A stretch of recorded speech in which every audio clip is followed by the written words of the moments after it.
Hello, I'm Tamano, and this is Tamano Perspective, Chief Justice on Trial. Senator Bongbong, thank you very much for joining us tonight. Thank you, Adele. It's a pleasure. Thank you for having me. I know you're very busy. On the flip side, did you think that your being a non-lawyer might be even a strength, meaning that you're not going to focus on the technicality? But of course, when you're talking to especially these brilliant lawyers that we have in the Senate, the arguments and the debate is at a very high level, and it's for a non-lawyer, just the references, the allusions that they make are some things that are not familiar to you. But again, perhaps just sift through it and just think about it very hard, and it will come clear. But to understand the procedures, like the one thing that I did, it's like being in law school. Okay. Every time in a caucus, because the SP, the Senate President explains, and they debate, and we listen, and we put in our 2 cents worth. So it's like learning. It's a very steep learning curve. Okay. But I always make this joke. I'm quite lucky. I'm dating a law professor. You well know. I know. I think you may notice that in the last 2-3 weeks, the Senate President has been very quick. Whereas before he would have allowed a discussion, he rules immediately. Witness my answer. That is disallowed very quickly, because nagkakaintindihan na. There's already a flow, a rhythm to the thing. And for our part, it's a more substantial discussion. So we're trying to ferret out the facts from the testimony and the evidence that's being presented. And from that, they try to slowly come to a conclusion. So I think we are at the point in the trial where we are really starting to assess what the evidence is that has been presented, what testimony we have heard. Because when we come back, we're back in the trial, and soon after that, hopefully, we will be done, and we will have to make a decision. And we'll talk a little bit more about that. We'll pause for a break. You're watching Tamano Perspective, Chief Justice on Trial. Side stories, the basas, say talking against Corona, or perhaps side stories about opinions of certain writers. Do you think, you personally, how do you view these things? Or I know you said you try to insulate yourself, but is it really possible? No, you cannot. I'm still a politician. Yes. So I need to know what's going on out there, okay, and what people are saying. So you do read up on everything. But as to whether or not, it's just for your information to know, that's what people are talking about. Okay, that's his opinion. Now I know, how parties are lining up, okay, politically speaking.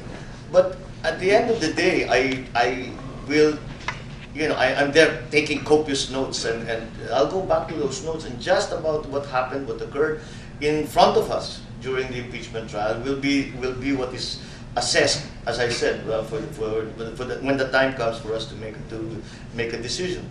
So it's a very thin line that you have to tread, because you cannot be ignorant of what's going on. That's just bad. So it's like a balancing act. It's a very precarious balancing act, because I do have my political leanings as well. Yes. And some things are, no, that's not right. That is, no, you're a presenter judge now. You have to be careful.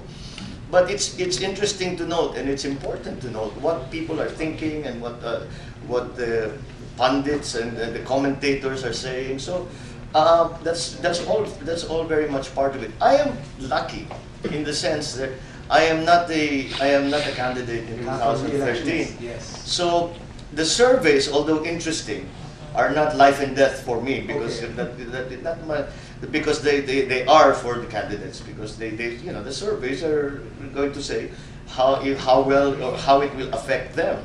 So you think the re-electionists have a different calculus in regard how the surveys will affect them? Is that? I don't know if they do or they don't, but I'm just saying, if I were a candidate in 2013, I would probably be taking a closer look at those surveys than somebody like me who is not a re-electionist. So you can't help it, because that's your political survival, and that's a perfectly valid thing to do. But I think it's a good question, because the question relates to the voting on the TRO for the dollar accounts. Mm-hmm. Okay, so there was a voting 13 respect to TRO, 13 senators including yourself, yes, and 10 or was it 9, 10, 10. who decided that we should not respect the TRO. Now, some people ask me, is that an indication, or could that point at all to the possible way this decision, the final verdict, will be? I've been, that came up, especially after the vote, and I don't think so. Okay. I honestly don't think so. I think that the vote was taken on a very, very focused question as to whether or not bank secrecy laws apply to one, the local accounts, and two, the foreign accounts. So the vote was taken very clearly on that question alone. It wasn't, and I venture a guess that you would find that of the 13 who voted to respect the TRO, you will find some who will eventually not vote with the will vote for impeachment.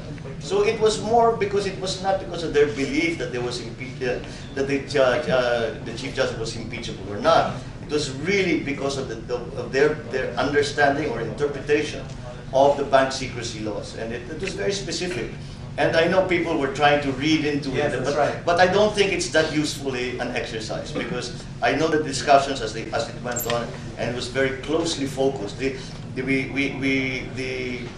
So again, our presiding officer, our presiding judge, kept us very disciplined and talking very, very clearly about the issue at hand, and not to wander around about other things. So that was very much on the interpretation of the law, and what the role of the Supreme Court in this impeachment trial is.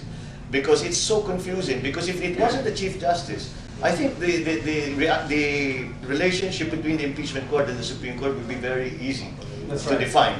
But the respondent is the Chief Justice, so immediately they're a party. Well, not the Supreme Court, but that is his office, that is his agency, that is the judiciary of which he is the head.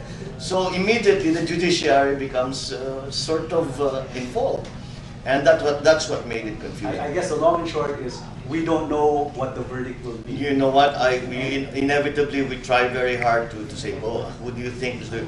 And we can't. There's our best guesses are our guesses. We cannot tell. Well, with that, thank you very much, Bongbong, for joining us, and best of luck with the impeachment proceedings. Thank you. Thank you, Adele. I'm sure I'll be seeing you in the Senate.